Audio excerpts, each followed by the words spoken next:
2루, 야구 초보에서 야구 기자로. 2루는 스코어링 포지션이고 반환점이다. 한 방이면 단숨에 홈까지 밟을 수 있다. 1루에서 바라본 그라운드는 지구본의 곡선처럼 휘어져 있지만 그라운드의 한가운데인 2루에서는 내외야가 균형을 이루어 시야가 편안하다. 투수와 타자의 겨루기가 일직선으로 한눈에 들어온다. 아직 야구에 대해서는 잘 모르지만 꿈을 크게 가질수록 삶의 무게는 가벼워진다. 다만 여가로 시작한 공놀이가 취미에서 이제는 밥벌이로 격상된 게 사뭇 부담이다. 옥상이 투수, 프로야구로 출동. 업무가 바뀌었다. 다리 부상으로 야구공을 놓고 있다가 야구 기사를 쓰기 위해 펜을 들었고 야구장이 주된 출입처가 되었다. 4인 야구장이 아닌 진짜 프로 선수가 뛰는 야구장 말이다. 나의 본업은 신문 기자다. 체육부로 발령이나 봄부터 가을까지는 야구장, 겨울에는 농구장이 새로운 일터가 되었다. 그동안 야구를 흉내만 내다가 진짜 프로의 세계로 들어가는 것이다. 2014년 시즌 9개 구단의 128개 경기씩이면 1년에 1152경기, KT 위즈를 포함한 10개 구단으로 산정하면 1280경기가 시즌 중에 펼쳐진다. 야구를 좋아하는 사람들에게는 매일매일 새로운 영화가 개봉하는 것과 같다. 하지만 새로운 변화는 언제나 설렘과 함께 두려움도 갖게 한다. 본격적인 야구 인생의 시작, 그 시작은 또 다른 폼을 만들어가는 과정이 될 것이다. 옥상에서 수천 번의 투구를 통해 나만의 폼을 가지게 되었다. 투구라는 것은 다리를 들었다가 내리며 허리와 어깨를 회전한 뒤 손끝에 힘을 모아 던지는 것이라고 설명할 수 있다. 그런데 100이면 100. 같은 투구의 폼을 가진 투수는 없다.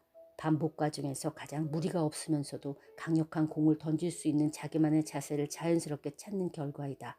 나는 어떤 폼을 가진 야구 기자가 될까? 던지고 맞고 부딪히면서 찾아봐야 한다. 야구의 꿈은 겹칠 수 있다.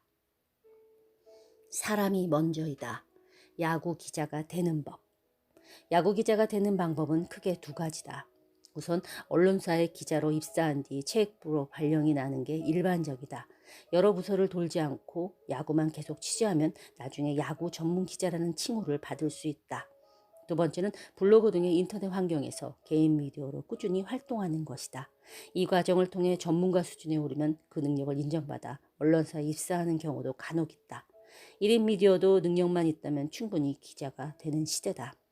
야구 기자뿐 아니라 어떤 분야에서든 능력이 뛰어나면 좋겠지만 그보다 우선 하는 것이 있다. 그것은 바로 능력보다 사람이 먼저라는 것이다. 동료 사진기자 중 한 명은 신문사에 입사하기 전까지 카메라 필름 끼우는 방법조차 몰랐다고 한다.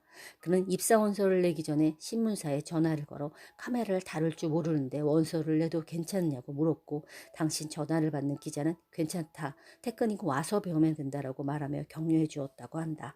결국 그는 최종 면접까지 붙었다. 훗날 합격 이유를 물었더니 이렇게 답해 주었다고 한다. 사진은 개인의 성격뿐 아니라 생각이 담긴다. 기술은 그 다음이다. 사람의 됨됨이가 균형 잡히고 성숙하다 보면 충분히 합격할 자격이 된다. 취재기자도 마찬가지다. 그래도 생각의 깊이가 담긴다. 언론은 흔히 제4의 권력기관이라고 한다. 언론이 갖고 있는 영향력을 함축적으로 표현하는 것으로 훌륭한 언론인은 늘 역사의 중심에 서 있다. 사명감과 정의로움으로 무장한 이들은 세상을 보다 나은 쪽으로 변화시키기 위해 노력했다. 내가 기자가 된 것은 그런 거창함과는 사뭇 거리가 멀었다. 어디든 취직하기 힘든 시절에 대학을 졸업하기도 했지만 자유를 찾기 위함이 더 컸다. 영화 등을 통해 접한 기자는 대부분 프리해 보였기 때문이다. 하지만 현실은 달랐다. 막상 기자가 되고 보니 자유 속에는 더 엄정한 자기 구속이 존재했다. 멀리서 보면 희극, 가까이 가면 비극, 야구장 출입 개시. 와, 넓다. 잠실구장의 기자실에서 느낀 첫 감정은 시원함이었다. 내야의 다이아몬드는 깨지지 않을 듯 단단해 보였고 외야의 푸른 잔디는 파도처럼 넘실거렸다. 화려한 색깔의 관중석은 그라운드를 둘러싸고 있었다. 야구를 시작한 건물 옥상과는 다른 세상. 울퉁불퉁하고 웃자란 잡초 속에서 달리던 4인 야구와도 천지 차이였다. 그곳에서 곰 같은 체격의 프로 선수들이 기합을 넣으며 굵은 땀방울을 흘리고 있었다. 그러나 초보 야구 기자에게 감상의 시간은 그리 길지 않았다. 내게는 내야의 단단함과 외야의 여유가 존재하지 않았다. 야구는 타 종목과 달리 감독과 선수가 같은 유니폼을 입고 있다. 그들에게는 모두가 한 팀이라는 소속감이 견고했다. 막상 프로 선수들 앞에 서니 무슨 말을 해야 할지 몰라 머리가 하얘졌고 감독 앞에서는 괜히 주눅이 들었다. 좋은 사진을 찍기 위해선 한 발 더 다가가야 하는데 나에게는 다가감을 주저하게 하는 이질감이 있었다. 옥상과 사인 야구가 조선시대 한양이라면 프로야구파는 21세기 서울처럼 번쩍거렸다. 그곳에서 나는 시골에서 갓 상경한 촌놈이었다. 소설가 김우는 밥벌이의 지겨움에서 모든 밥에는 낚싯바늘이 들어있다고 꼬집었는데 취미를 직업으로 하면 안 되는 필연적 이유가 깨끗한 유니폼처럼 분명해 보였다. 세계의 배우 찰리 채플린은 불행한 유년기를 보냈다. 그는 영화를 통해 사회적 불평등과 계급 불합리를 유머로 승화시켰다. 그리고 이런 명언을 남겼다. 멀리서 보면 희극이지만 가까이 들어가면 비극이다. 낯선 야구와 맞닥뜨린 나는 찰리 채플린이 남긴 의미를 곱씹으며 아는 만큼 보인다는 아는 만큼 말할 수 있다로 대체할 수 있다는 것을 깨달았다. 사전 정보가 없다면 대화 속에 어떤 복병이 튀어나올지 모른다. 나의 일천한 야구 지식이 드러날 수도 있고 멋모르고 한 말이 상대를 당혹스럽게 할 수도 있다.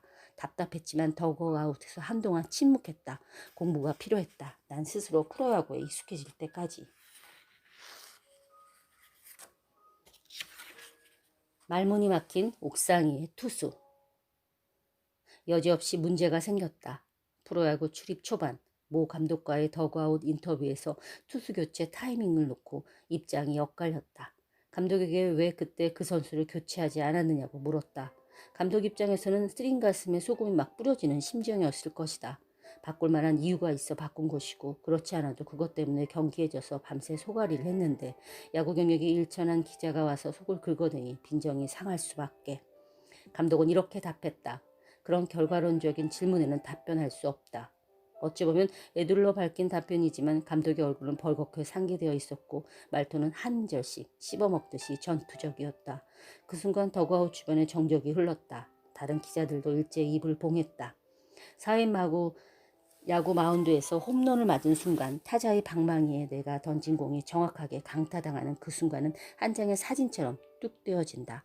괴롭고 쓰라린 순간이다. 당시 더그아웃 장면이 그랬다. 그런데 그때 내가 한마디를 더했다. 치재원과의 기싸움에서 지면 안 된다는 강박관념이 내놓은 실언의 하나 추가.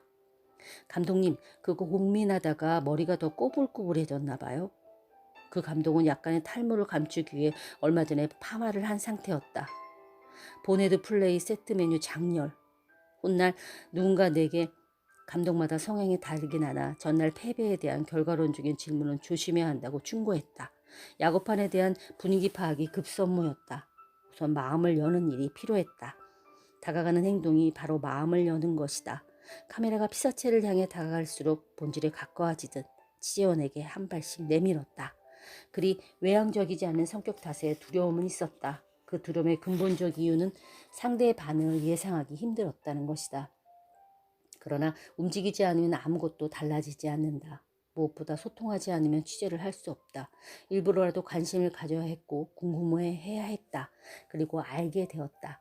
말문이 트이면 마음도 본물처럼 터진다는 것을 또한 나중에 알게 되었다. 감독, 선수들 역시 언론과의 인터뷰에 부담을 느낀다는 것을. 설렘과 떨림. 야구 기자로 활동하던 첫 해. 나는 끊임없이 자충우돌했다. 야구장에 갈 때면 가슴속에 설렘과 떨림이 가득 차올랐다. TV에서 보던 감독과 선수들 코앞에서 보고 그들의 이야기를 직접 듣는 게 신기했다. 스크린에서 보던 유명 배우를 실제로 보는 것과 비슷할 것이다.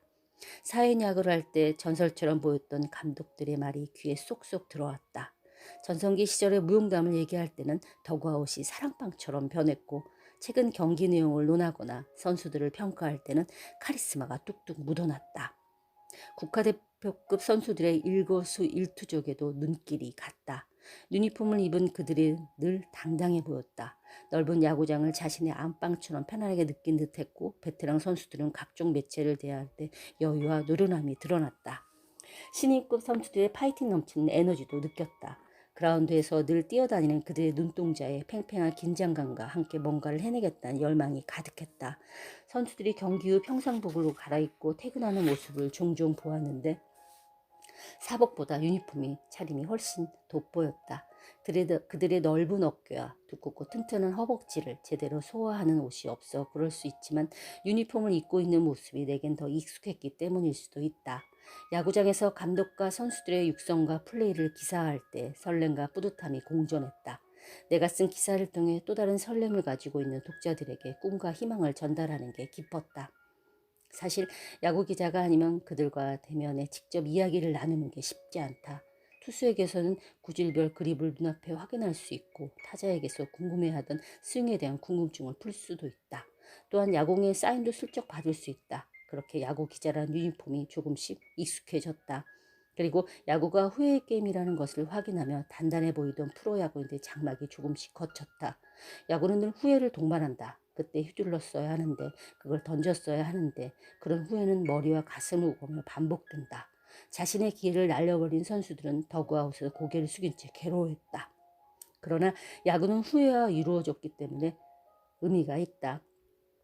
후회하는 것은 그 실체를 알지 못해서이다. 후회하는 마음을 두려워하지 말고 극복해야 한다. 타자는 10번의 타석에서 3개의 안타만 쳐내도 훌륭한 선수로 인정받는다. 선수들은 실패할 때마다 후회하지만 그 후회를 통해 전진하는 모습을 보여주었다. 그 과정은 내 마음의 자극으로 전이되었고 용기가 되었다.